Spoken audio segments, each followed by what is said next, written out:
my soul on fire, make me wild like the deep blue. Assalamualaikum warahmatullahi wabarakatuh. Perkenalkan, nama saya Utari Pertiwi, nomor BP 19011077. Saya berasal dari kelas 2019B, mata kuliah Anatomi Fisiologi Manusia 1. Nah, di video kali ini saya akan membahas tentang sistem reproduksi. Nah, materi kali ini paling berbeda dari materi-materi sebelumnya. Saya harap teman-teman bisa dengerin ya, dan bisa dimengerti juga. Nah, sistem reproduksi itu sendiri adalah suatu rangkaian interaksi organ dan zat dalam organisme yang dipergunakan untuk berkembang biak. Nah, reproduksi manusia, yang pertama saya akan membahas tentang pada pria. Pada pria, alat kelamin dalam pada pria itu terdiri atas testis, saluran kelamin, dan kelenjar kelamin. Nah, di sini saya akan membahas tentang testis dulu. Testis disebut juga gonad jantan. Alat ini jumlahnya sepasang, bentuknya bulat telur. Testis tersimpan di dalam saluran kantong yang disebut dengan skrotum. Kantong ini terletak di rongga perut. Fungsi testis adalah sebagai alat untuk memproduksi sel-sel sperma, juga memproduksi hormon kelamin jantan yang disebut dengan testosteron. Nah, di dalam testis banyak terdapat pembuluh-pembuluh halus disebut tubulus seminiferus. Kemudian terdapatnya saluran reproduksi atau kelamin pada pria. Sperma yang dihasilkan oleh testis akan keluar melalui saluran kelamin yang terdiri atas yang pertama adanya epididymis. Epididymis yaitu saluran yang keluar dari testis. Saluran ini panjang dan berbelok-belok ke dalam skrotum. Setiap testis mempunyai suatu epididymis. Oleh sebab itu, epididymis manusia berjumlah sepasang, yaitu kanan dan kiri. Nah, di dalam epididymis ini sperma disampaikan untuk sementara waktu, dan disinilah sperma menjadi masak dan dapat bergerak menuju saluran berikutnya, yaitu saluran vas deferens. Saluran vas deferens merupakan saluran lanjutan dari epididymis. Nah, kalau epididymis merupakan saluran yang berbelok-belok, maka vas deferens merupakan saluran lurus yang mengarah ke atas. Bagian ujungnya terdapat di dalam kelenjar prostat. Fungsi vas deferens ini adalah untuk jalannya atau mengangkut sperma dari epididymis menuju dengan kantong sperma atau vesikula seminalis. Nah, kemudian jalur evakuasi merupakan saluran pendek yang menghubungkan kantong semen dengan uretra. Saluran ini mempunyai keistimewaan. Apa sih keistimewaannya? Nah, keistimewaannya di sini mampu menyemprotkan sperma tinggi masuk ke uretra dan selanjutnya keluar. Uretra adalah saluran yang terdapat di dalam penis, dan uretra merupakan saluran akhir dari saluran reproduksi. Uretra terdapat di dalam penis. Saluran ini mempunyai dua fungsi, yaitu yang pertama fungsinya sebagai alat pengeluaran. Artinya saluran untuk membuang urin keluar tubuh. Yang kedua sebagai saluran kelamin, yaitu sebagai saluran semen dari kantong mani. Selanjutnya ada kelenjar kelamin. Di samping testis atau sering juga disebut dengan gonad dan saluran kelamin, alat kelamin manusia juga dilengkapi kelenjar-kelenjar kelamin. Kelenjar ini bertugas memproduksi getah-getah kelamin. Kelenjar tersebut terdiri atas yang pertama ada vesikula seminalis, disebut kantong mani atau kantong semen. Nah, jumlahnya sepasang, tetapi terikat menjadi satu kantong. Dinding vesikula seminalis dapat menghasilkan getah berwarna kekuningan yang banyak mengandung zat getah kelamin. Cairan ini yang mencukupi kebutuhan makanan bagi sel-sel sperma. Nah, sperma yang dihasilkan oleh testis setelah bercampur dengan getah-getah dari kelenjar kelamin akan membentuk suatu komponen yang disebut dengan semen. Pada saat terjadi perkawinan atau kopulasi, semen dipancarkan keluar melalui uretra. Kemudian alat kelamin luar pada pria. Alat kelamin luar pada pria terdiri atas penis dan skrotum. Penis merupakan alat kelamin luar yang penting untuk kopulasi atau persetubuhan. Kopulasi adalah hubungan kelamin antara pria dan wanita yang bertujuan untuk memindahkan semen ke saluran kelamin wanita.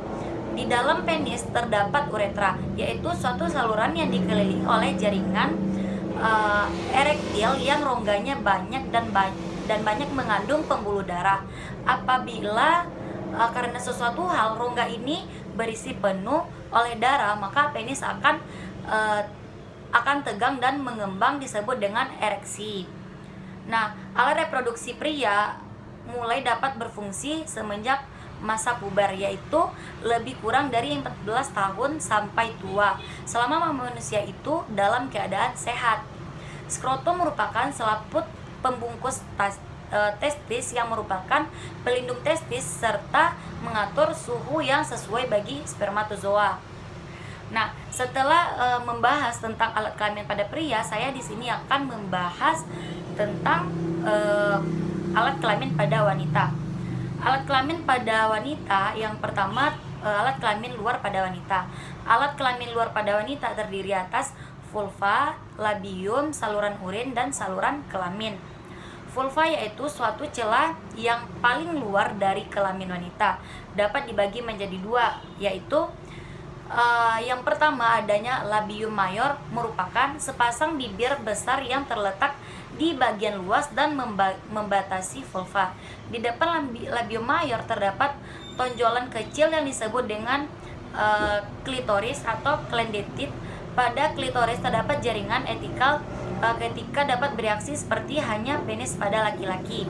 Yang kedua adanya labium minor, merupakan sepasang bibir kecil yang terletak di bagian dalam dan membatasi vulva. Ke dalam vulva bermuara dua saluran, yaitu yang pertama adanya saluran urin atau uretra dan saluran kelamin atau vagina. Vagina merupakan saluran akhir dari Nah, kemudian adanya ekstragonadal. Yang pertama terdapat pembagiannya ada, yang pertama adalah payudara. Payudara manusia berbentuk kerucut dan memanjang dari iga kedua dan iga ketiga sampai iga keenam atau ketujuh.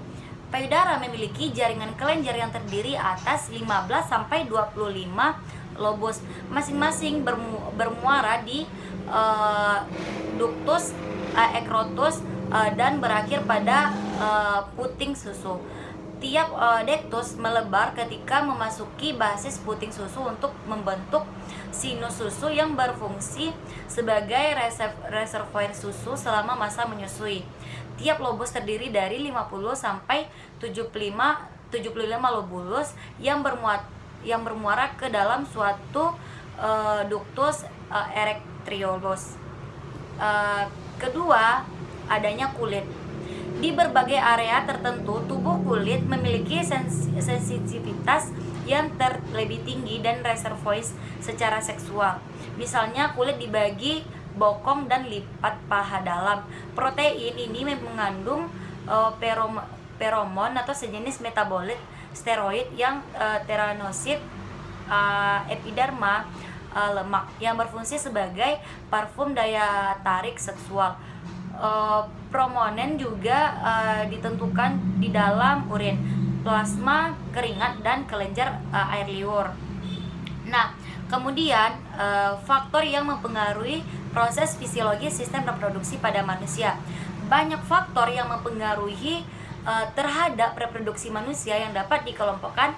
Yang pertama adanya faktor organobiologik, yaitu faktor reproduksi manusia yang bersifat biseksual dipengaruhi oleh faktor organobiologik baik pada pria maupun pada wanita. Faktor organobiologik ini mencakup berbagai kelainan anatomis maupun fungsional daripada alat tubuh manusia, terutama kelainan alat dan fungsi reproduksi yang dapat mengakibatkan kelainan pada kualitas dan kuantitas produksi manusia.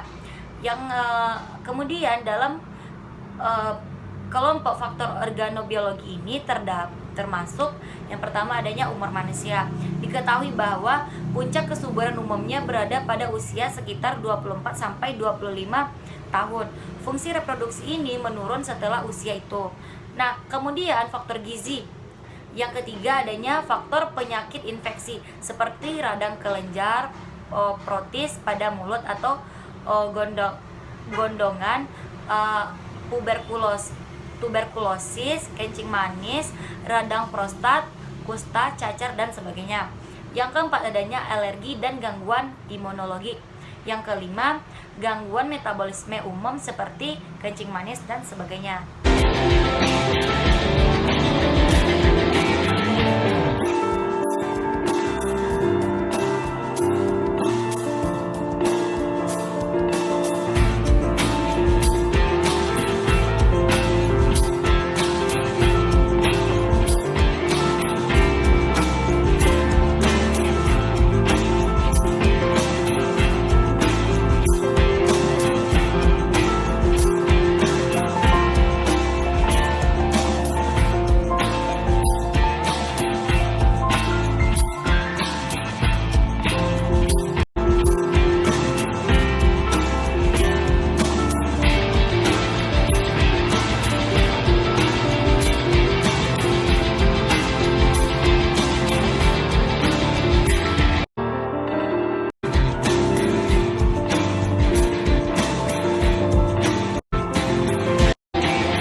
Terima kasih kepada teman-teman yang telah menyaksikan video saya. Semoga apa yang saya sampaikan semoga mendapatkan banyak manfaat bagi teman-teman semuanya. Dan saya mohon undur diri. Assalamualaikum warahmatullahi wabarakatuh. Sampai ketemu di video selanjutnya. Bye.